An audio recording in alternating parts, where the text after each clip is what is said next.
servants.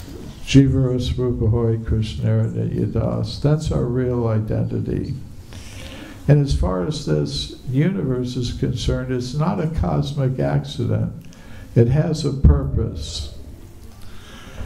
And we should understand that it belongs to someone.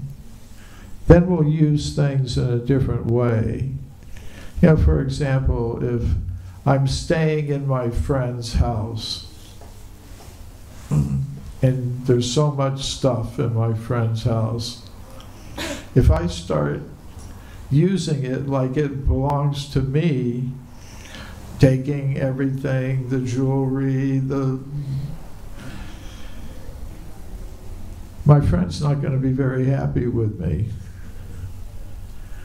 So, if I'm staying as a guest in my friend's house, if my friend said, okay, this is your room, you've got a nice bed there, you sleep there, dinner's at 5 o'clock, come and sit, you'll get some food. All right, fine. But if I just take, you know, no, I don't like this, but there's a bigger bedroom somewhere, I'll use that one. Dinner's at 5 o'clock, well, I'm hungry right now, I'm going to take whatever I want from your refrigerator or whatever. I'm going to take all your credit cards and max them out. Now, if we understood that this is like, the universe is like a form of God, and actually that's what it is. It's a form of God, and we're God's servants, so we should use things, understanding. Ishavasyamidam sarvam. Krishna is the supreme proprietor of everything.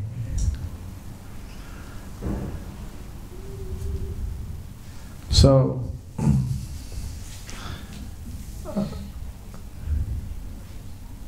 what's necessary is a change in the way that we see the cosmos, the way that we see ourselves in it. And if we really understood what the purpose of this cosmos is, we would do things differently.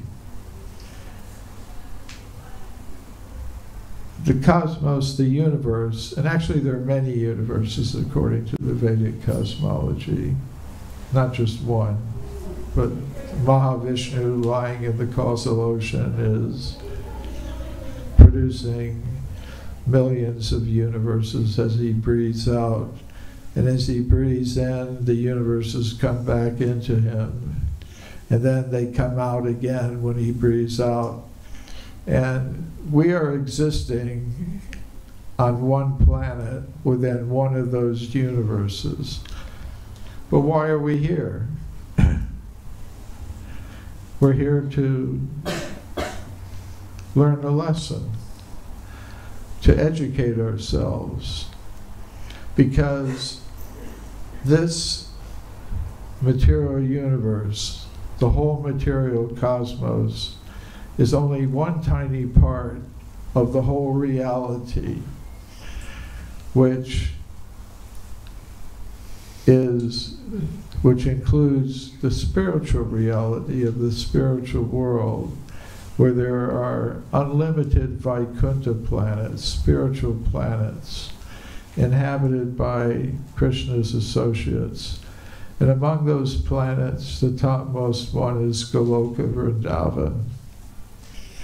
And it's in that spiritual dimension of reality that the soul can fully express its nature as Sat Chit Ananda, eternal. We can't experience eternality here in this world, where we take one material body after another in the cycle of birth and death. And we identify with these bodies.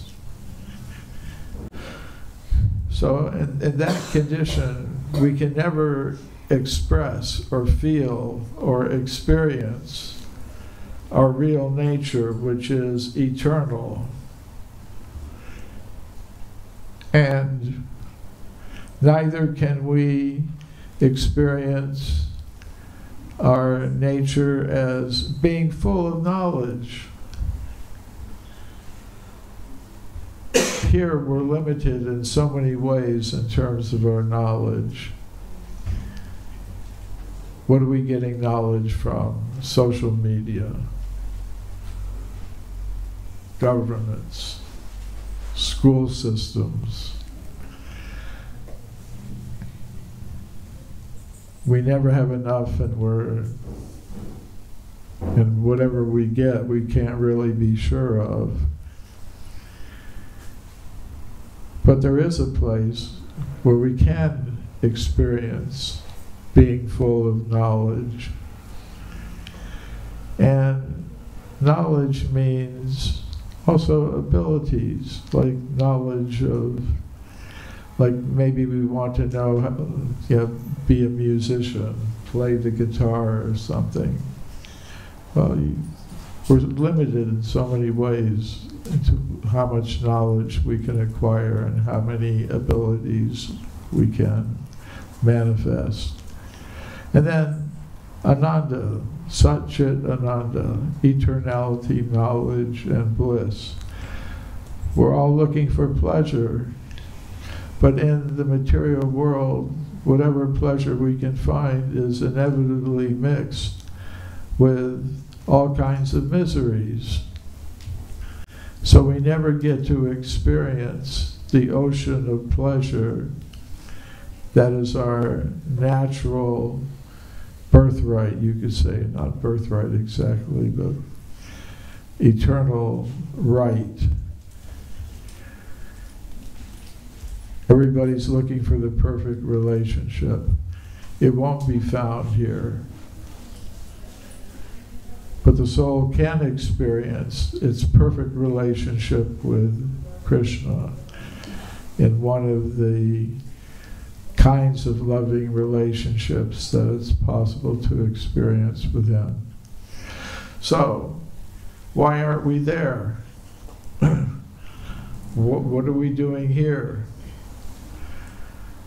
Well, what we're doing here is we're trying to find pleasure, satisfaction, and knowledge apart from our relationship with Krishna. That's why we're here. So at the present moment, we're not yet qualified to exist where we really belong, where we can really express our full Satchidananda nature. Because the ruling principle of that level of reality is loving, harmonious, voluntary cooperation among all beings of pure consciousness and the source of all conscious beings, Krishna. So this universe, this cosmos, has a purpose. And the purpose is a dual purpose.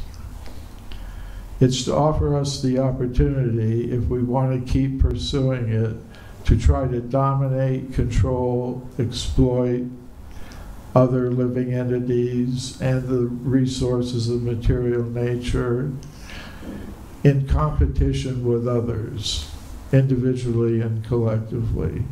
If that's the way we want to go, this cosmos is an opportunity to do that.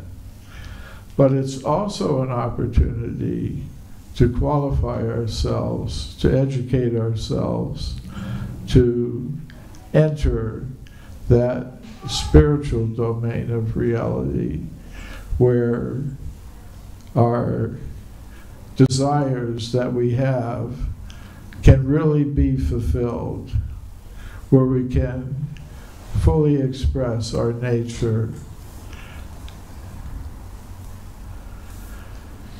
So that's the purpose of it.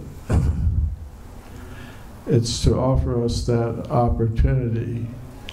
And at times, there have been civilizations, there have been cultures on this planet that were structured to allow people to do that, to gain that experience. And that's the actual measure of the success of a society, not how many cars you're producing, your GDP, or, gross domestic, different economic measures. The real measure of the success of a civilization or a culture or a nation is how many of the souls associated with it are graduating to the spiritual level of reality. Not how many dollars you have, not a measure of real success. So, if we properly understood these things, then we would learn how to satisfy our material needs in the most simple, natural, efficient, and fair way possible, while putting most of our human energy into developing the resource of consciousness, elevating consciousness to the state where we would be qualified to enter the spiritual level of reality. And not only just enter into the spiritual world, but enter into the pastimes, the eternal pastimes, the Nitya Leela of the most attractive, the all-attractive Supreme Personality of Godhead, Lord Krishna. So, these are some thoughts about cosmology and culture, and especially the Vedic culture. I'll stop there. I think we're to go to 5 o'clock. I think we've got some time for comments or questions, if anybody has any. Yes? Hare Krishna. Thank you for the speech. Hare Krishna. Thank you. I would like to ask, you speak about serve, how we can serve. We are so busy with our material stuff to take care. How we can deeply serve. Thanks. Thank you. In Bhagavad Gita, Krishna explains that the best thing is always think of him, never forget him. But as you say, sometimes some of us are so busy and preoccupied that our meditation on Krishna gets interrupted by other things, other priorities that we may have. So Krishna recommends then practice bhakti yoga, practice sadhana bhakti. That's service. And that means, many of the devotees here are full-time practicing sadhana bhakti, in a structured environment. But if that's not possible, Krishna advises, then support, help, assist those who are doing that. And Krishna says, if that's not possible, then work for any good cause. Make some sacrifice. Now, whether we know it or not, we are serving Krishna. It's just a question of which energy of his are we going to serve. Jivara Swarupa Vai Krishnara Nityadas, the constitutional position of the self is that it's servant of Krishna. And Krishna also says in Bhagavad Gita that one may be doing so many things, but actually everyone is on my path.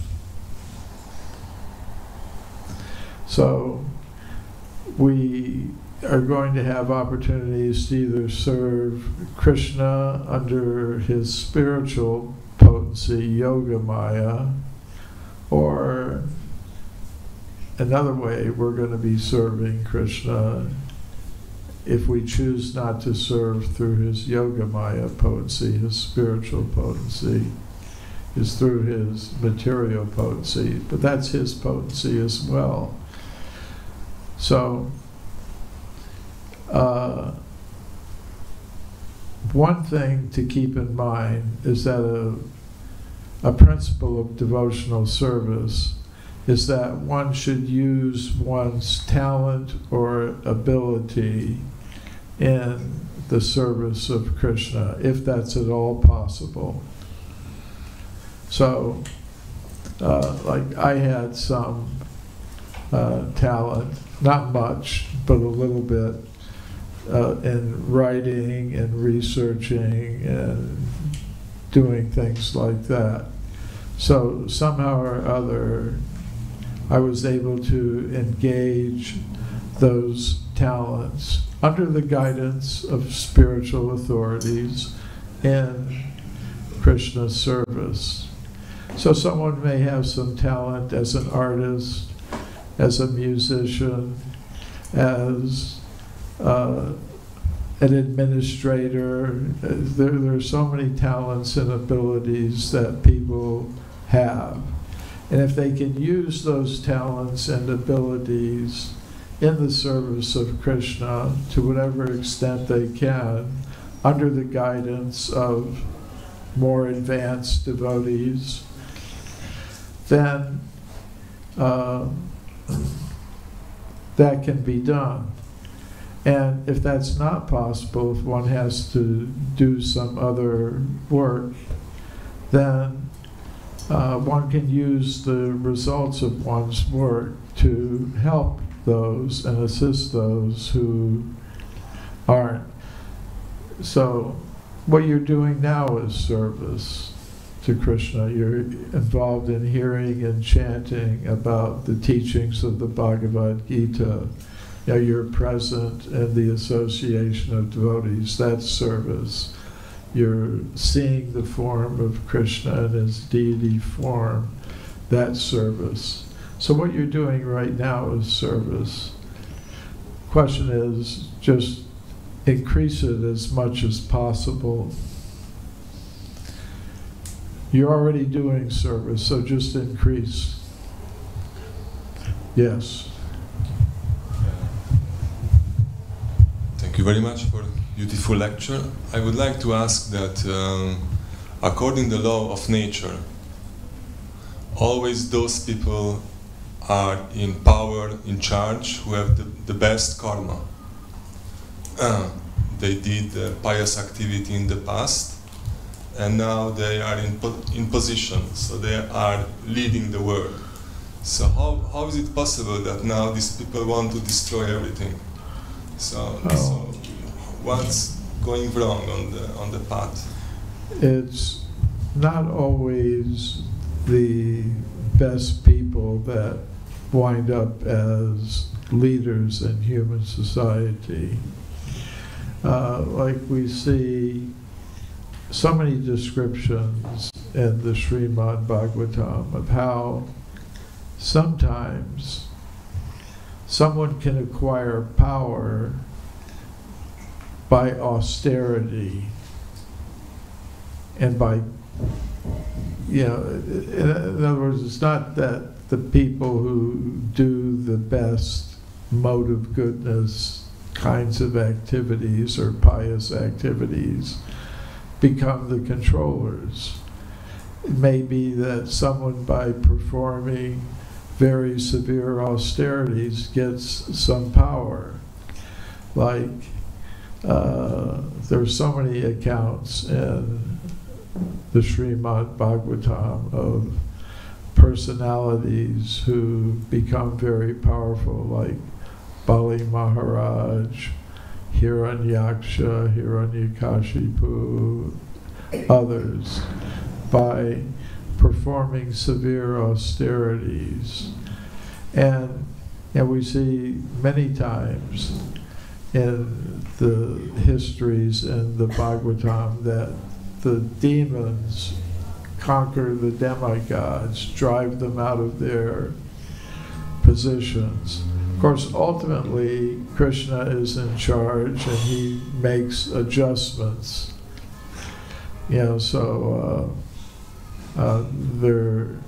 Eventually, Krishna says, Parajunaya sadhunam vinashya chudushkritam. And then we also have to consider the age, that we live in, whether, it's the Satya Yuga or the Treta Yuga or the Dwapara Yuga or the Kali Yuga, because the Kali Yuga is a particularly bad age, and it's described, how the leaders of, their predictions of what, in the 12th canto of the Srimad Bhagavatam about what happens in the Kali Yuga, said the so-called leaders will become they'll exploit very much the people so that they become so disappointed they try to escape by going out into the mountains and the forests. So it's not necessarily the people who have performed pious activities that become the controllers of human society.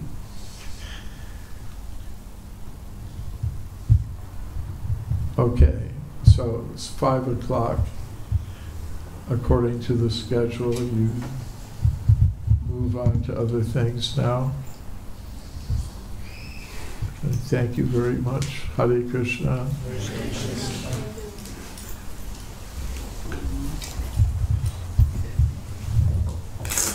His Grace Drutakarma Prabhu ki, Prabhupada ki. Jai. Thank you very much, Prabhu, for explaining us the nowadays cosmology and how we can actually find true peace in this world. Thank you very much. We hope to meet you again in Switzerland. And so now, outside, our Sunday feast is waiting for you. And just one information for today at 8 o'clock, we have Madhava Prabhu here for leading the Kirtan. He's an international mantra meditation singer and Kirtaniya, and he's will come today at 8 o'clock to sing. So any one of you who has time, please join us. Hare Krishna.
It's changing all the time.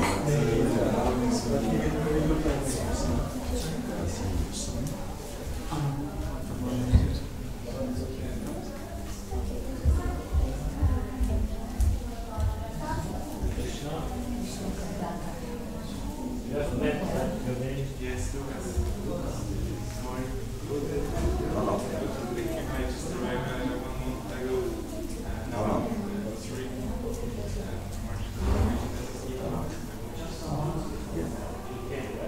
We actually last time I was here 6 months ago.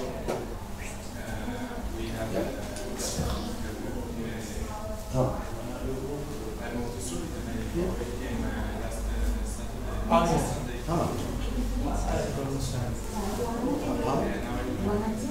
Krishna, Vishnu, yes, Vaishnav, Hanok, the thing. Stand. I maybe you should ask them.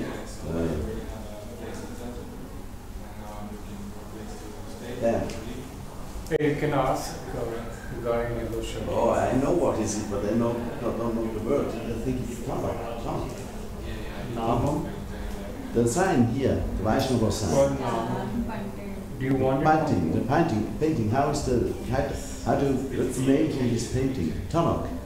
Talok. There's so many. Tilok. Tilak is in Hindi. Tilok here. This Tilok here. Tilok. Yeah. Here, Tilok. You can Tilok.